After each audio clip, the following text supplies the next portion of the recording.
जितने भी हमारे शिक्षक साथी जो बीपीएससी ट्री 2.0 का एग्जाम देने वाले हैं 1 से लेकर 12 तक, सारे साथियों को आपको पता है पार्ट 1 जो आपका भाषा और हत्ता का 30 प्रश्न 30 अंक का पेपर है होने वाला है, वो आपका जो है अलग से नहीं होगा। इस बार जो है कंबाइंड ही होगा। एक ही पेपर में आपका पार्ट 1, पार्ट 2, पार्ट 3 रहेगा। पार्ट 1 में जो आपका 30 प्रश्न 30 अंक भाषा का रहेगा। अगर इसको क्वालिफाई करते हैं तो आपका पार्ट 2 और पार्ट 3 चेक होगा और उससे मेरिट बनेगा। तो अगर आप जो है शिक्षक बनना चाहते हैं तो सबसे पहले इस पेपर को आपको फोकस करना पड़ेगा। और इस बार जो है पिछले बार की तरह 100 क्वेश्चन में से 30 नहीं लाना है, 30 में से 8-9 क्वेश्चन सही करना है। तो थोड़ा सीरियसली होकर पढ़िएगा, क्योंकि अगर आप थोड़ा भी कैजुअली लीजिएगा तो हो सके कि इस पेपर में ही गड़बड़ हो जाए। ठीक है, और तो ध्यान रखिएगा। और बीपीएससी का कोई भरोसा नहीं रहता, तो आपको इसको भी सीरियसली लेना है। कम से कम रोज 1-2 सेट तो मारिए, कम से कम व्याकरण वगैरह देखिए, हिंदी का, इंग्लिश का। और इंग्लिश में ज़्यादा कुछ नहीं देखना आपको, मैं जो चीज़ बताता हूँ देख लीजिएगा। जैसे 1 वर्ड सब्स्टिट्यूशन हो गया, आइटम फ्रेज ये रट लीजिए। अच्छा, उसके बाद जो है आपका एंटोसाइनो, ठीक है। उसके बाद जो है कॉमन एरर 3-4, और बाकी जो है आर्टिकल का यूज कैसे होता है, प्रीपोजिशन, कंजक्शन, जो है फेमिनिन जेंडर चेंज करने का, इससे ज़्यादा टफ नहीं पूछेगा आप लोग में। ठीक है, तो चलिए साथी स्टार्ट करते हैं जो आज का भाषा और हत्ता का। ये जो है आपका 7वां प्रैक्टिस सेट, इससे पहले 6 प्रैक्टिस सेट करवा चुका हूँ। तो पहला क्वेश्चन कह रहा है कि fill in the blanks choosing the most appropriate alternative and complete the following sentences.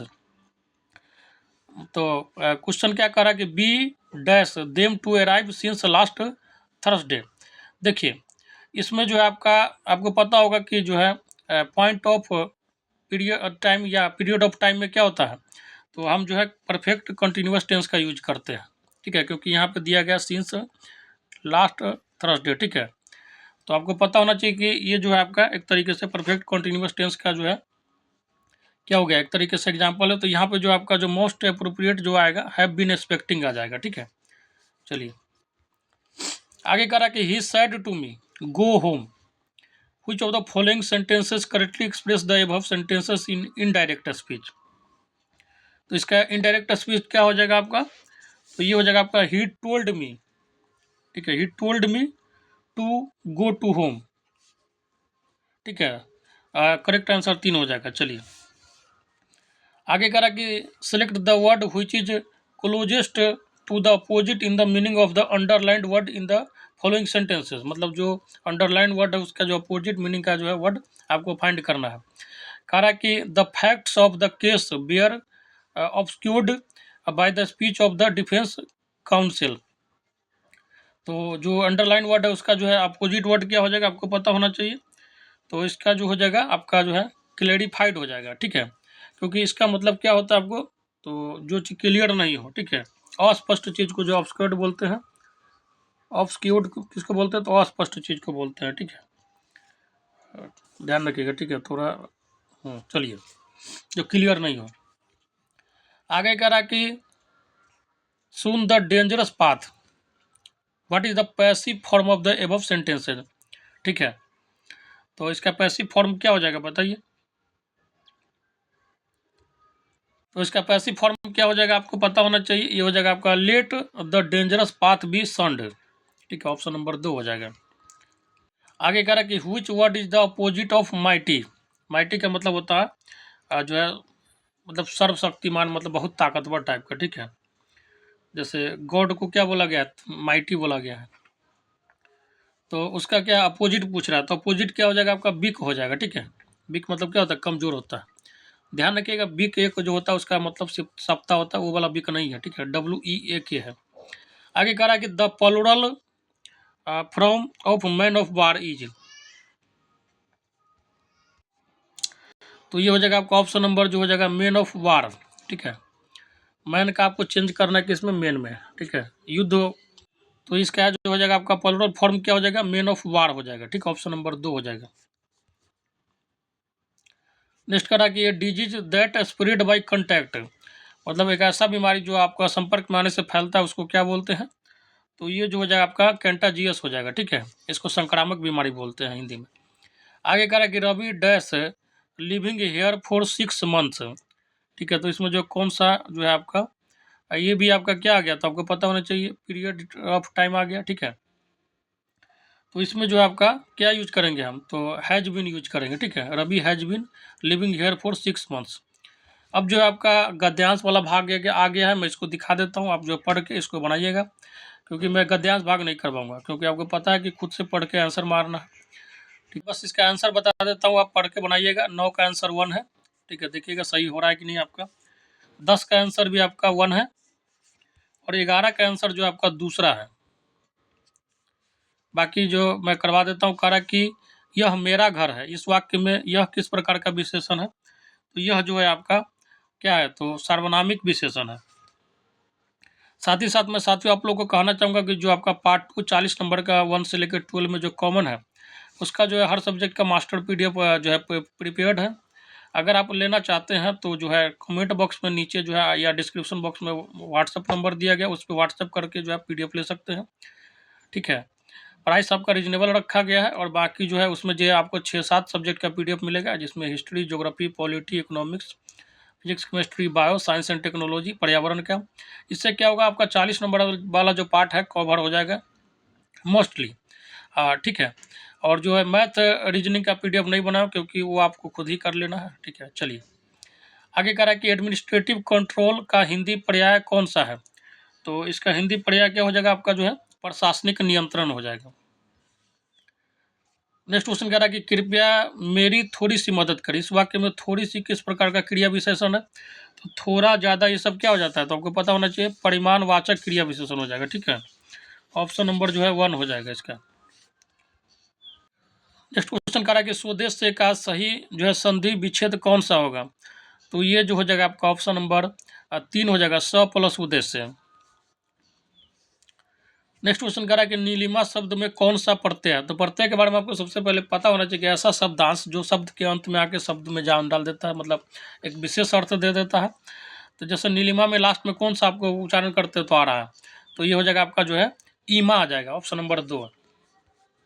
आगे कह रहा है कि सरकार ने अंशतः प्रतिपूर्ति की है। इस वाक्य में किस प्रकार के क्रिया विशेषण का प्रयोग हुआ है? तो ये हो जाएगा आपका ऑप्शन नंबर 3, परिमाणवाचक जो है क्रिया विशेषण का जो है प्रयोग हुआ है। नेक्स्ट क्वेश्चन कह रहा है कि निम्नलिखित वाक्यों में से मिश्र वाक्य ज्ञात कीजिए। तो ये हो जाएगा आपका ऑप्शन नंबर 3, राम ने जो कार खरीदी है वह पुरानी है। साथ ही साथ मैं साथियों आप लोगों को जो है छठ पूजा का जो है अग्रिम बधाई दे रहा हूँ। आप लोग का छठ पूजा जो अच्छा से बीते। मैं जो है सवेरे वाले वीडियो में बोलना भूल गया था, तो भगवान छठी माता के दैया से आप लोग का जो है सबका जो है नौकरी लगे इसी में, और सब जो है आप लोग योग्य टीचर बने और बिहार को आगे बढ़ाए। चलिए आगे कह रहा है कि जो न जाना गया हो, इस वाक्यांश के लिए शब्द जो है कौन सा हो गया? तो ये हो जाएगा आपका ऑप्शन नंबर 1 हो जाएगा, अज्ञात, जो न जाना गया हो। नेक्स्ट क्वेश्चन कह रहा है कि मुख्यार्थ की बाधा होने पर रूढ़ि या प्रयोजन से अन्य अर्थ का ग्रहण होता है, वह शब्द शक्ति क्या कहलाती है? तो वह जो हो जाएगा आपका लक्षणा हो जाती है। नेक्स्ट क्वेश्चन कह रहा है कि क्रिया के पद परिचय में इनमें से क्या क्या होता है? तो इसमें क्या करेक्ट आंसर हो जाएगा बताइए। इसका जो है आपका एक से अधिक करेक्ट आंसर होगा, क्योंकि इसको मैं बता रहा हूँ। देखिए, क्रिया वह शब्द है जिसमें क्रिया का संबंध है। जैसे इसका जो पद परिचय जो है निम्न है, आपको पता होना चाहिए क्रिया का प्रकार, वाच्य, पुरुष, लिंग, वचन, काल। चलिए आगे कह रहा कि इनमें से कौन सा शब्द जो है रूप भिन्न है? तो ये जो जगह आपका ऑप्शन नंबर जो है 3 जो हो जाएगा, निगोरा। ठीक है, निगोरा आपको पता होगा कि हिंदी उपसर्ग नी से बना हुआ है। ठीक है, जबकि कमसिन में कम में जो है उपसर्ग है। ठीक है, कम जो है उपसर्ग का काम कर रहा है। कमासन में भी कम उपसर्ग होगा। ठीक है, तो इस हिसाब से आपका अंतर देखना है। आगे कह रहा कि दिए गए वाक्य की वृत्ति ज्ञात कीजिए, उसने गोल्ड मेडल जीता होगा। जीता होगा, तो ये हो जाएगा आपका जो ऑप्शन नंबर जो है क्या हो जाएगा 2 हो जाएगा, संदेहार्थक है, मतलब कॉन्फर्म नहीं है कि गोल्ड मेडल जीत ही लिया, जीता होगा। चलिए आगे कह रहा है कि नई समीक्षा शब्द का सर्वनाम प्रयोग किस विद्वान ने किया था? तो ये हो जाएगा आपका ऑप्शन नंबर 2, स्पिन गार्न ने। नेक्स्ट क्वेश्चन कह रहा है कि इनमें से कौन सा शब्द आग का पर्यायवाची है? तो आपको पता होना चाहिए आग का पर्यायवाची क्या है, तो अनल है। ठीक है, और अनिल जो होता है आपको पता, ध्यान रखना जो है हवा का है। ठीक है, तो इसमें मिस्टेक नहीं करना है। आगे कह रहा है कि इनमें से संबंधवाचक सर्वनाम का प्रयोग किस वाक्य या किन वाक्यों में हुआ है? तो इसका आंसर क्या हो जाएगा आपका? ऑप्शन नंबर 4 हो जाएगा, जो है उपयुक्त में से इसमें से एक से अधिक होगा, जैसे ठीक है। चलिए आगे कह रहा है कि जो धनिया न स्वर है न व्यंजन है, ध्वनिया होना चाहिए तो धनिया लिख दिया, ठीक है, मिस्टेक है। तो इन्हें क्या कहते हैं? न स्वर न व्यंजन, तो वो क्या होगा? तो वो जगह आपका अयोग्य। अयोग्य में क्या आ जाता है आपका? तो आपका जो है अनुस्वार हो जाता है इस तरीके का, ये अनुस्वार हो गया, ये आपका बसर्ग हो गया, ये वाला पार्ट, ये क्या होता है? अयोग्य हो जाता है। आगे कह रहा है कि दिए गए वाक्य में गुणवाचक विशेषण ज्ञात कीजिए। तो गुणवाचक विशेषण क्या हो जाएगा आपका? जैसे हमारे विद्यालय के पास आम का एक विशाल वृक्ष है। तो वृक्ष तो है, तो वृक्ष तो होना कोई बड़ी बात नहीं है, लेकिन उसमें भी क्या है? तो बहुत बड़ा वृक्ष है, ठीक है। तो ये जो है आपका गुण है उसका, तो ऑप्शन नंबर 1 हो जाएगा करेक्ट।